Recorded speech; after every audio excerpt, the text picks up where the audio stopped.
average GHI over the country, the averages range usually from about 210 to 250 watts per meter squared. To give you a little bit of context, this is comparable with that of the American Southwest, places like Arizona, New Mexico, Nevada, that are considered the real center of solar development in the United States. And this is much greater than areas around the Mediterranean, such as Italy or Spain, that have a very high level of solar installations to date. This is far higher, for example, than a country like Germany, which is the world leader in the solar market, mostly due to very generous financial incentives. The DNI, the direct normal irradiance of the Dominican Republic, is not as strong. Annual averages range from 170 to 250 watts per meter squared.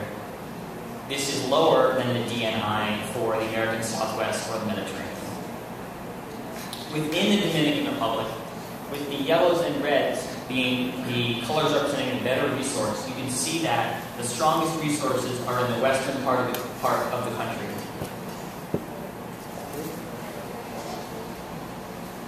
So now I will focus on our two particular areas of interest more closely. First, we can look at Santo Domingo. You can see here, just even looking by the color, and you have a scale here at the bottom to help you. Santo Domingo is a kind of a yellow-greenish color. The average GHI is 227 watts per meter squared. And for those of you who are more used to a different measure of irradiance, which is kilowatt hours per meter squared per day, that corresponds to 5.45. Again, this is a very strong resource. This suggests that Santo Domingo is an attractive place for solar development. But if you look within the Dominican Republic as a whole, there are many other better locations, particularly in the west. And what I should mention is that all of this kind of information, looking at such a particular location in such detail, this is all a new kind of information that has not been available to the Dominican Republic up until now. The DNI, as you can see, for Santo Domingo is not as strong at 207 watts per meter squared, or just under 5 kilowatt hours per meter squared per day. If you compare it to Santiago, you can see that the resource is somewhat stronger in Santiago, with the GHI at 233 and the DNI at 223. And I put the graphs of GHI for the two cities next to each other so that you can get an easy visual representation of this. You can see how Santiago, just by the coloration, is verging into the red territory, while Santo Domingo is firmly in the yellow. But of course, it's important to consider the variation of solar power throughout the year as well. Just one number for the annual average can be misleading. And so 3Tier also did analysis of how the energy that a solar panel could produce varies throughout the course of the year. So let me explain these graphs to you really quickly. These represent monthly averages of the irradiance for each of the three variables I mentioned: GHI, DNI, and DIF. What you can see here is that the peak for the global horizontal irradiance in Santo Domingo occurs in the spring, March and April, while the direct normal irradiance here does not have as steep of a change throughout the course of the year. The peak is around the same time. Sorry, this was in April and May. The DNI is in March and April, so the peak is around the same time of the year, but there is not as much of a change. One thing I should also mention is that you see these dark gray and the light gray bars here. These represent the variation from year to year. So you can see they're wider for the DNI. So although it changes less from month to month throughout the course of a year, it has more variability from year to year. So what you could expect in March, let's say, you'd be a little less sure of what you would get from the DNI than you would the GHI, which is more predictable as each year comes. The monthly variation in Santiago is very noticeably different. The peak for GHI is in the summer, from June to August. And you see a very similar peak in the late summer for DNI.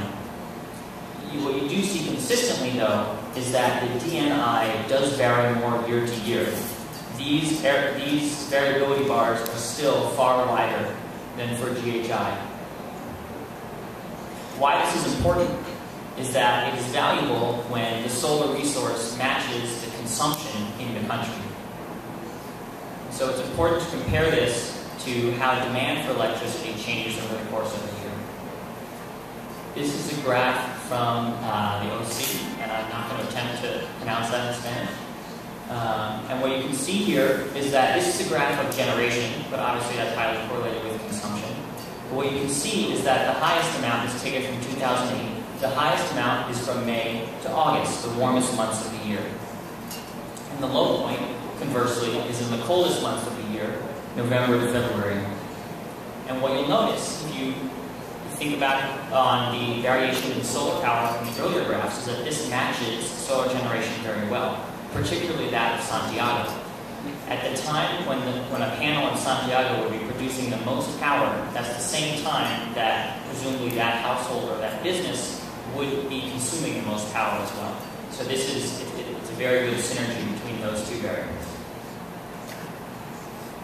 It's also important, however, to consider how the solar power varies over the course of the day, because as I'm sure everyone here knows, solar power only produces power when the sun is out. So what you can see here is it's split up by month, and you can see this is from 0 to 24 hours, so from midnight back to midnight. And then the black is the GHI, and the orange is the DNI. And as you would expect, the peak of solar power production is in the middle of the day. But the other thing you'll notice is that while GHI follows a nice smooth path with a peak in the early afternoon, DNI does not do that. DNI is flat throughout the main hours of the day, or occasionally even dips downward. And that's because, again, what this is measuring is a device that would track the motion of the sun. And so it's not as dependent on the location of the sun in the sky for how much power it produces. You'll also notice that the peak for DNI, the daily peak, varies throughout the course of the year. You can look and see that when it's at its highest in January and when it's at its highest in May or June, it's slightly different. And I should mention that for GHI, these hourly peaks, or the highest hour of production, let's say it's around 1 p.m. here in January, this is over 3 times the daily average. So, if the daily average is something like 230 in Santiago, you can see that at least in May or June, the daily peak for 1 hour could be producing as much as 800 watts per meter squared over the course of that hour. There's a lot of variation in